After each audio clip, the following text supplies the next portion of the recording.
शंभो शंभो हर हर महादेव। जी हाँ साथियों, आज और कल तो बस हर हर महादेव और ओम नमः शिवाय ही गूंजना है। दोस्तों देखिए इस बार क्या कमाल का संयोग बना है। महाशिवरात्रि और वुमेन्स डे दोनों एक साथ एक ही दिन। सुना है मैंने कई बार ये भी कि औरत का कोई घर नहीं होता, लेकिन निजी तजुर्बे से कहता हूं कि औरत के बिना कोई घर घर नहीं होता। दोस्तों आज मैं आपको ऐसा पौराणिक प्रसंग सुनाने जा रहा हूं जिसमें आप जानेंगे कि स्त्री और पुरुष में कोई भेद नहीं है। स्त्री भी पुरुष के समान महान और पूजनीय है। ध्यान से पूरा किस्सा सुनिएगा, बहुत अनोखी बातें आपको जानने को मिलेंगी। कैसे स्वयं आदि शिव ने अपनी अर्धांगिनी शक्ति या मां पार्वती के सम्मान की रक्षा की। दरअसल ये सभी शिव भक्तों के लिए और दुनिया भर के सभी पुरुषों के लिए विचार की और सीखने की बात है।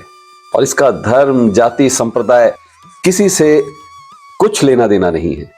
सभी पुरुषों को स्त्री का महत्व समझना ही चाहिए। और हर वो व्यक्ति जो अपने आप को शिव भक्त कहता है उसे तो स्त्री का सम्मान करना ही चाहिए, है ना। अपनी शक्ति को पहचानना, जानना, समझना चाहिए। देखिए शिव और शक्ति के मेल से, संतुलन से ही ये पूरा जीवन बना है। इस संपूर्ण सृष्टि की रचना इस एनर्जी के बैलेंस से ही हुई है।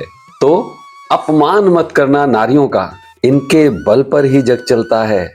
आखिर पुरुष भी तो इन्हीं की गोद में पलता है। जी हाँ, ये साक्षात शिव की सीख है जो उन्होंने दुनिया को दी अपना अर्धनारीश्वर रूप दिखाकर। और कहा तो ये भी जाता है कि जब उन्होंने ब्रह्मा जी को पहली बार अपना अर्धनारीश्वर रूप दिखाया, उसके बाद ही ब्रह्मा जी ने स्त्री की कल्पना की और नारी का निर्माण किया। और इसके बाद सृष्टि का विकास शुरू हुआ स्त्री और पुरुष के मिलन से। और इसी संदर्भ में ऋषि भृंगी की कथा सामने आती है। तो महादेव शिव के गणों में भृंगी की कहानी आपने जरूर कहीं ना कहीं सुनी होगी या पढ़ी होगी। भोलेनाथ के गणों में इनका खास स्थान है। जी हाँ, एक ऐसी कथा मिलती है जहां शिव जी के परम भक्त भृंगी को श्राप झेलना पड़ा क्योंकि उन्होंने मां पार्वती और भोलेनाथ को दोनों को अलग समझा। और भोलेनाथ ने फिर उन्हें नारी का महत्व समझाने के लिए ये लीला रची। आइए जानते हैं वो किस्सा क्या था। लेकिन भक्ति तो सिद्ध करो। महाशिवरात्रि के मौके पर बनाई हुई इस वीडियो को जरा लाइक तो कर लीजिए, कुछ प्यारे से कमेंट तो कर दीजिए, ओम नमः शिवाय तो कह दीजिए। और साथ ही साथ शेयर कीजिए इसे अपने सभी साथियों को, सभी शिव भक्तों को। और अभी तक चैनल सब्सक्राइब नहीं किया है तो चैनल को सब्सक्राइब कर लीजिए।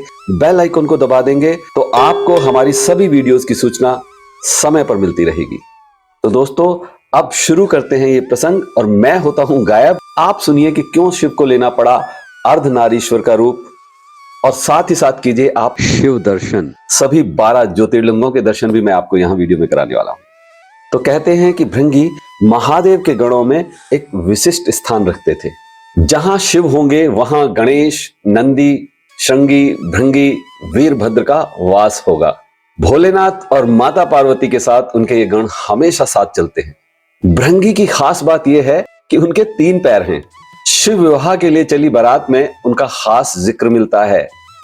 बिनुपद कर होए को बहुपद बाहु, यानी शिव गणों में कई बराती, कई गण बिना हाथ पैरों के थे और कई के पास कई हाथ पैर थे। ये पद तुलसीदास जी ने भृंगी के लिए ही लिखा होगा।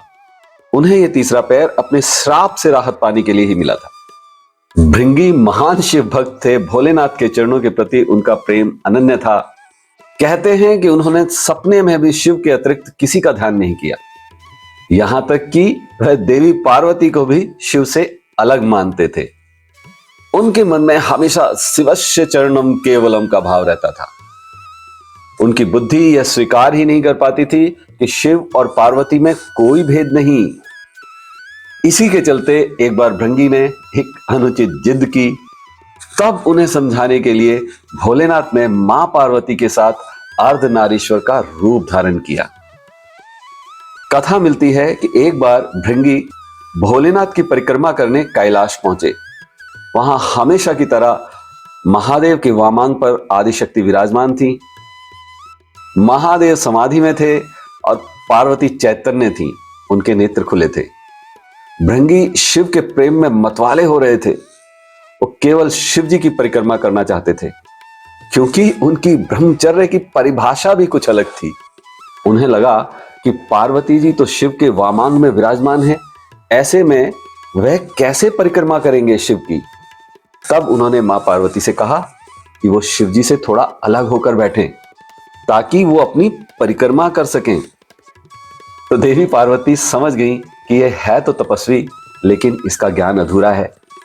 उन्होंने भृंगी की बात को अनसुना कर दिया, लेकिन वो फिर भी अपने हट में थे। बार बार मां पार्वती को शिव के वामांग से हटने के लिए कहने लगे। इस पर पार्वती जी ने भृंगी को कई तरीके से समझाया, प्रकृति और पुरुष के संबंधों की व्याख्या की, वेदों का उदाहरण दिया, लेकिन भृंगी थे कि समझने को तैयार नहीं थे। तब माता ने भृंगी की बात को अनसुना कर दिया और भृंगी ने सर्प का रूप धारण कर लिया और शिव जी की परिक्रमा करने लगे। सरकते हुए वो देवी पार्वती और महादेव के बीच से निकलने की कोशिश करने लगे। उनकी इस धृष्टता का परिणाम यह हुआ कि शिव जी की समाधि टूट गई, समाधि भंग हो गई। उन्होंने समझ लिया कि भृंगी पार्वती को मेरे वामांग पर देखकर विचलित है, वो दोनों में भेद कर रहा है। और इसे सांकेतिक रूप से समझाने के लिए शिवजी ने अर्धनारीश्वर का रूप धारण कर लिया। पार्वती अब उन्हीं में विलीन हो गई थी। कथा के अनुसार शिवजी दाहिने भाग में पुरुष रूप में और बाएं भाग में स्त्री रूप में दिखने लगे। अब तो भृंगी की योजना पर पानी फिर गया, लेकिन भृंगी का हट बहुत जिद्दी थे। उन्होंने चूहे का रूप धारण कर लिया और चूहे के रूप में शिव के अर्धनारीश्वर रूप को कुतर कुतर के मां पार्वती और शिव को अलग करने के प्रयास में जुट गए। उनका यह दुस्साहस देखकर मां पार्वती को क्रोध आ गया। उन्होंने श्राप दे दिया, हे भृंगी, तू सृष्टि के आदि नियमों का उल्लंघन कर रहा है।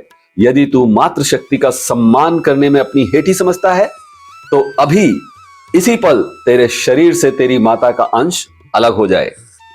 यह श्राप सुनकर महादेव व्याकुल हो उठे। अब बुद्धि तो भृंगी की भ्रष्ट हो गई थी, लेकिन महादेव तो जानते थे कि श्राप का अर्थ क्या है, और फिर भृंगी उनके अनन्य भक्त भी थे। दरअसल मनुष्य का शरीर माता और पिता दोनों के अंश से जुड़कर बनता है, और तंत्र शरीर विज्ञान की व्याख्या के अनुसार इंसान के शरीर में हड्डियां और पेशियां पिता से मिलती हैं, जबकि रक्त और मांस माता के अंश से प्राप्त होता है। तो श्राप मिलते ही भृंगी की दुर्गति हो गई। उनके शरीर से तत्काल रक्त और मांस अलग होकर गिरने लगा। शरीर में बची रह गई केवल हड्डियां। अब उनके पास खड़े रहने की भी ताकत नहीं थी, लेकिन उनकी मृत्यु नहीं हो सकती थी, क्योंकि वो शिवलोक में कैलाश क्षेत्र में थे और खुद सदाशिव और महामाया पार्वती उनके सामने थी। तो उनके प्राण देने के लिए यमदूत वहां पहुंचने का साहस भी नहीं कर सकते थे। भृंगी असह पीड़ा से बेचैन होने लगे। अब ये श्राप क्योंकि आदि शक्ति का दिया हुआ था, और उन्होंने ये श्राप इसलिए दिया था कि भृंगी समझ पाए कि पितृशक्ति से मातृशक्ति किसी भी रूप में कम नहीं है। इसलिए महादेव भी बीच में नहीं पड़े।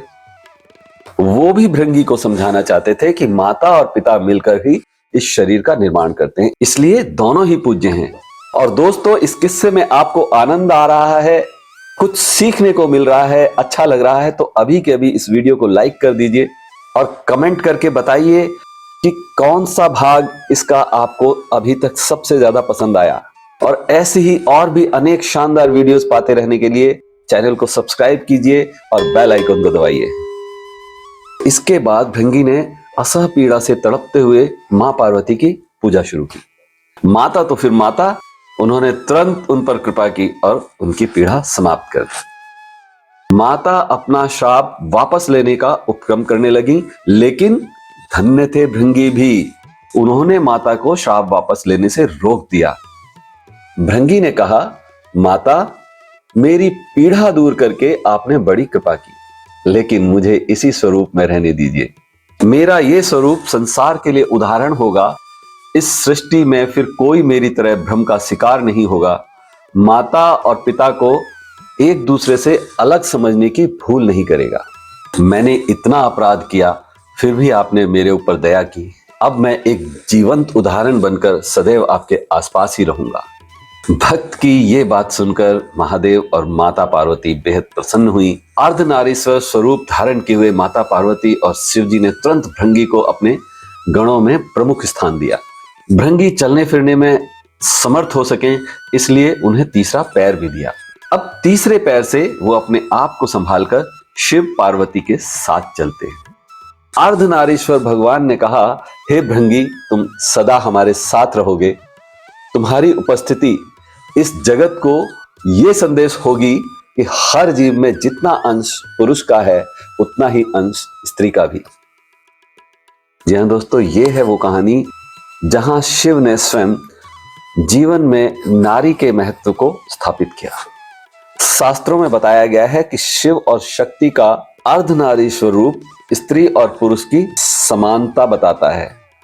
शिव और शक्ति का यह रूप आज के युग में बहुत महत्व रखता है। शिव के अर्धनारीश्वर रूप से यह पता चलता है कि स्त्री और पुरुष को अपने जीवन में हमेशा संतुलन बना के रखना चाहिए, ताकि उनके जीवन का संपूर्ण विकास हो सके, सृष्टि का विकास हो सके। पुरुषों को इस बात का ख्याल रखना चाहिए कि उन्हीं की तरह उनके सभी कार्यों में नारी का भी पूरा योगदान होता है, इसलिए नारी का सम्मान करना चाहिए। शिव और शक्ति मिलकर ये सीख देते हैं कि स्त्री और पुरुष दोनों को एक दूसरे के लिए समान रूप से समर्पित रहना चाहिए, ताकि वो अपने जीवन में आने वाली सभी समस्याओं का समझदारी से सामना कर सकें, निवारण कर सकें। वो एक आदर्श दुनिया होगी जब शिव और शक्ति का बैलेंस होगा, यानी स्त्री और पुरुष की एनर्जी का, मेल और फीमेल एनर्जी का संतुलन। लेकिन हम अक्सर ऐसा नहीं कर पाते हैं। समाज में पुरुष ऊर्जा की प्रधानता है और महिला ऊर्जा पर अत्याचार होते हैं, और इसीलिए दुनिया में ये असंतुलन दिखाई देता है। इस दुनिया को किसी भी अन्य चीज से अधिक नारी शक्ति की, स्त्री की शक्ति की आवश्यकता है।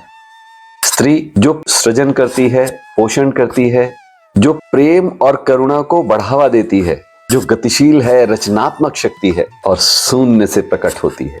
दोस्तों, इसी के साथ ये वीडियो अब समाप्त करते हैं इन सुंदर शब्दों के साथ कि एक महिला पूर्ण चक्र है जिसके भीतर सृजन, पोषण और परिवर्तन की शक्ति है। दोस्तों, वीडियो पसंद आई है तो जल्दी से इसको लाइक कर दीजिए, ओम नमः शिवाय और हर हर महादेव कर दीजिए। कमेंट करके बताइए इस चैनल की वीडियोस आपको कैसी लगती है, और अपने परिचय में ज्यादा से ज्यादा शेयर कीजिए इस वीडियो को, ताकि सभी लोग इस सीख को ले सकें, स्त्रियों के महत्व को समझ सकें। और हम मिलेंगे बहुत जल्द एक और थॉटफुल, यूजफुल वीडियो के साथ। तब तक कीप प्रैक्टिसिंग, अभ्यास करते रहें, अच्छा सोचें, अच्छा बोलें, अच्छा करते रहें। नमस्कार।